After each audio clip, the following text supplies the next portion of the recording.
Long ago, during the Northern Song dynasty, in a thriving riverside town wrapped in morning mist and the scent of burning coal, there stood the largest imperial forge in the region. The forge never truly slept. Even before sunrise, the sound of iron striking iron echoed like a steady heartbeat through the narrow stone streets. Among the workers was a young craftsman named Wei. Wei had grown up in a modest household behind his father's small blacksmith stall. As a boy, he would sit quietly in the corner, watching sparks leap like golden fireflies each time his father's hammer met steel. He learned early that metal, like character, is shaped by heat, pressure, and patience. When he was old enough, Wei earned a position at the Imperial Forge, a place of great prestige. The work was relentless. Massive furnaces roared like dragons. Water wheels groaned as they powered grinding stones. Orders from magistrates arrived in bundles tied with red string, demanding precision and speed. It was there that Wei met Chen. Chen was an elderly master craftsman whose hair had long since turned silver, though his back remained straight and his hands steady. He was known not only for his flawless workmanship, but for his quiet discipline. He wasted no motion, no word. Seeing something rare in Wei's focus, Chen began to guide him. "Speak less," he would often say while polishing a blade. "Do more. And never stop sharpening your skill, whether it is your hands, your mind, or your character." Wei carried those words like carved jade in his heart. While others gathered during breaks to boast about their output or complain about their wages, Wei observed silently. When a furnace valve stuck, he studied its mechanism long after others had gone home. When shipments arrived warped, he stayed late to analyze what went wrong in the tempering process. He memorized alloy ratios. He learned the rhythm of the bellows. He understood the forge not as separate parts, but as a living system. Years passed.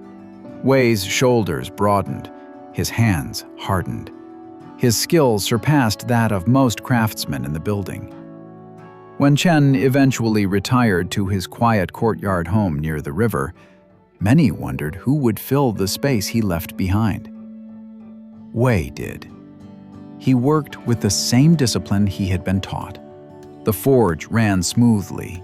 Problems were resolved quietly before they became disasters. Orders were fulfilled on time. And yet, something subtle began to shift within him. Younger craftsmen, men who had once asked him for guidance, were promoted to overseers. They carried bamboo ledgers and wore silk-trimmed robes that marked authority. They spent more time giving instructions than shaping iron. Wei remained at the furnace. His pay did not change. His title did not change. And though he never complained aloud, dissatisfaction began to flicker in his chest like an unstable flame.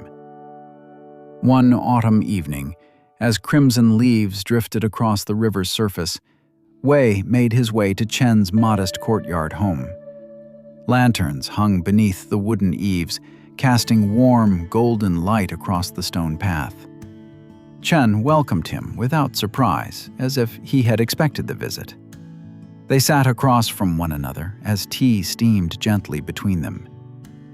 "You carry a storm behind your eyes," Chen said gently. "What troubles you?" Wei hesitated, then spoke with uncharacteristic vulnerability. "Master, I have followed your teachings exactly. I speak little. I work tirelessly. I have mastered every task in the forge. Yet those with less skill are promoted, while I remain where I began. What have I done wrong?" Chen listened without interruption, his fingers resting lightly on his teacup. "Tell me, Wei," he asked, "are you certain the forge cannot function without you?" Wei answered without hesitation. Yes, master. When machines break, I repair them. When orders are urgent, I fulfill them. I know every process within those walls. Chen stood and paced slowly along the courtyard stones. The sound of his cloth shoes brushing the ground seemed louder in the silence. After some time, he turned. Then, he said at last, tomorrow, request leave from the forge. Any reason will do. Go fishing, visit the mountains, but do not step inside those gates for 1 full day. Wei blinked in confusion. A day off? Chen nodded calmly. Even the strongest ox must rest. Though puzzled, Wei trusted him. The next morning, he informed the overseer that he would not be coming in. Instead of smoke and steel, he breathed in mountain air. Instead of clanging metal, he heard wind through bamboo. For the first time in years, he did nothing productive. When he returned the following day, the forge felt different. Workers moved with tension. 2 furnaces had malfunctioned. A shipment of spearheads had cooled unevenly and cracked. No one had known how to recalibrate the water wheel mechanism.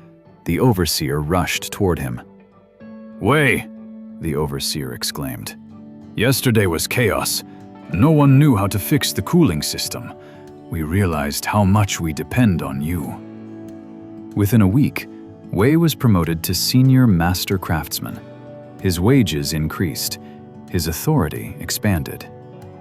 That evening, he returned to Chen, unable to conceal his satisfaction. "You were right," Wei said. "This must be the secret to success." Chen only smiled faintly, but said nothing more. And so a new pattern began. Whenever Wei felt overlooked, he would request leave. Each absence created inconvenience. Each return reinforced his value. Praise followed. Respect grew. At first, it seemed brilliant, but time is always watching. Gradually, the overseers began to adapt. They assigned apprentices to study the cooling systems Wei once handled alone. They ordered written instructions for emergency procedures. Skills were shared. Knowledge was distributed. The forge, like water, adjusted to fill the gaps.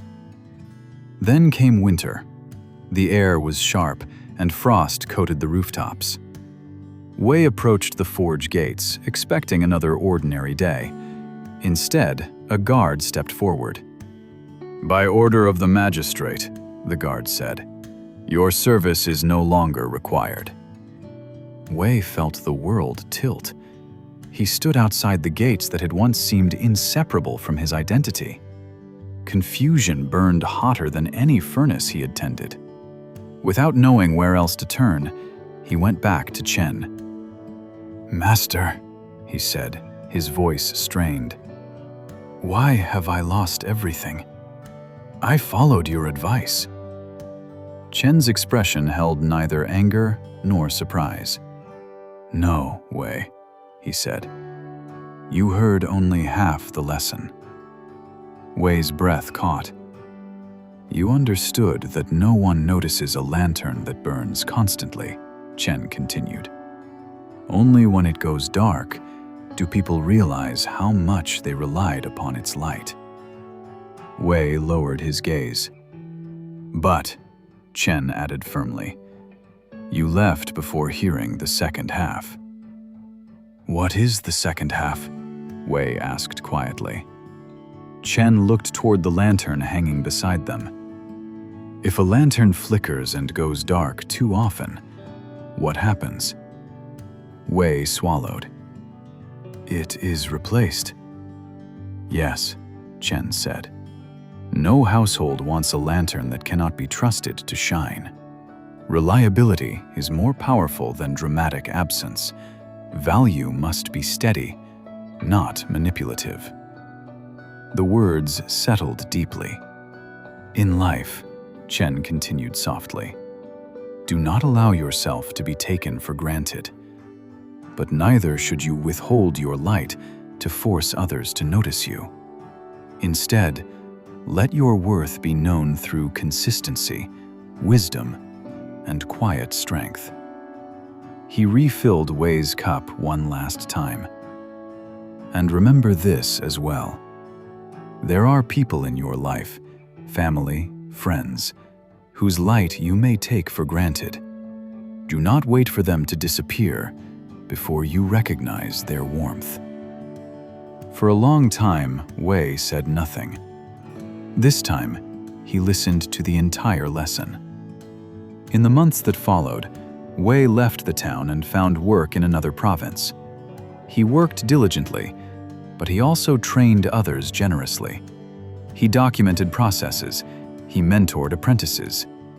He made himself valuable, not by disappearing, but by strengthening the whole system around him.